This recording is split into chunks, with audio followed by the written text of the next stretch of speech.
नमस्ते बच्चों, जय हिंद, वंदे मातरम। मैं धनपाल देखिया और आपका एक बार फिर से स्वागत है मैजिक मैथ्स के इस छोटे सेशन में, जिसका नाम है 4D सीरीज। 4D यानी कि डेली डोज बाय धनपाल देखिया, और एक ऐसी सीरीज है जिसमें इंपॉर्टेंट क्वेश्चन का डोज आपके लिए डेली लेके आता हूं। इसलिए अगर चैनल को अभी तक सब्सक्राइब नहीं किया है या फिर फर्स्ट टाइम विजिट कर रहे हैं तो चैनल को सब्सक्राइब कर लें, बेल नोटिफिकेशन को ऑल पे प्रेस करके रखें ताकि आपको हर इंपॉर्टेंट वीडियो की नोटिफिकेशन मिले और आप अगले एग्जाम में अच्छे से परफॉर्म कर पाओ।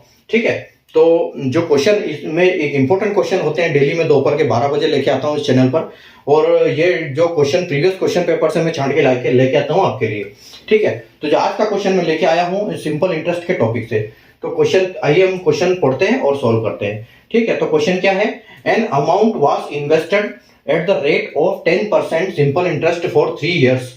If the same amount was invested at the rate of 4% more for the same period, interest would have rupees 120 more. Find the original amount. ठीक है, एक राशि है जो कि 3 वर्षों के लिए 10% की साधारण ब्याज की दर से निवेश किया गया था। यदि समान राशि को समान अवधि के लिए 4% अधिक की दर से निवेश किया जाए तो ब्याज 120 रुपए अधिक होता है। ठीक है, तो मूल राशि ज्ञात करना है आपको। ठीक है, तो जब इस टाइप के क्वेश्चन आते हैं, देखो हमको कैसे अप्रोच लगानी पड़ती है। सबसे पहले हमारा दिमाग जाना चाहिए कि डिफरेंस इसमें क्या है। तो देखो यहां पर 10% की ब्याज पे था, रेट पे था, और बाद में 4 अधिक यानी कि 14%। तो 4 इसमें वेरिएशन क्या है, इसमें फर्क क्या है कि 4% अधिक पे दिया है, तो 4% अधिक पर दिया तो ब्याज कितना मिला? 120 रुपए। तो देखो अब इसको हम कैसे सोल्व करेंगे। हम समझ लेते हैं कि जो हमने राशि किया था, जो राशि थी इन्वेस्ट किया था, सबसे पहले वो था x। ठीक है, तो हम ऐसे को x मान के चलते हैं। तो अगर हम x का मल्टीप्लाई करते हैं 14% की दर से, यानी कि 14। ठीक है, सबसे पहले तो SI का आपको सिंपल इंटरेस्ट का फॉर्मूला पता होना चाहिए, साधारण ब्याज का। इसका फॉर्मूला होता है P into R into T upon 100, जो कि हमने स्कूल में भी पढ़ा हुआ है। ठीक है, और ये सिंगल फॉर्मूला से सिंपल इंटरेस्ट जो है वो पूरा हल हो जाता है। देखो तो x इंटू यानी कि p की जगह हम रखेंगे x, क्योंकि हमको पता नहीं है, और 14% की दर से, और कितने साल के लिए? 3 साल के लिए बोला था, दोनों के लिए सेम है, यानी कि ये अपॉन 100। अगर हम इस राशि में से उस राशि को माइनस करते हैं, कौन सी? पहले वाली कौन सी है, क्योंकि ये तो पता नहीं है हमको, और कौन सी दर पे थी? 10, और 3 साल के लिए तो वो 100। तो हमको क्या मिलेगा? 120 रुपए का ब्याज मिलेगा। ठीक है, 120 रुपए यानी कि अधिक है। अगर इसमें से हम इसको घटा देंगे तो 120 बचेगा। ठीक है, तो हम x को यहां पर कॉमन ले लेते हैं। x को कॉमन ले लेते हैं, 14 तिया 42 होता है, और माइनस 10 तिया 30। ठीक है, और इसको अपॉन 100, और ये हमारे पास 120 रुपए यहां पर एक तरफ चल रहा है। ठीक है, अब देखो x इंटू 42 में से 30 गया तो कितना बचा? 12।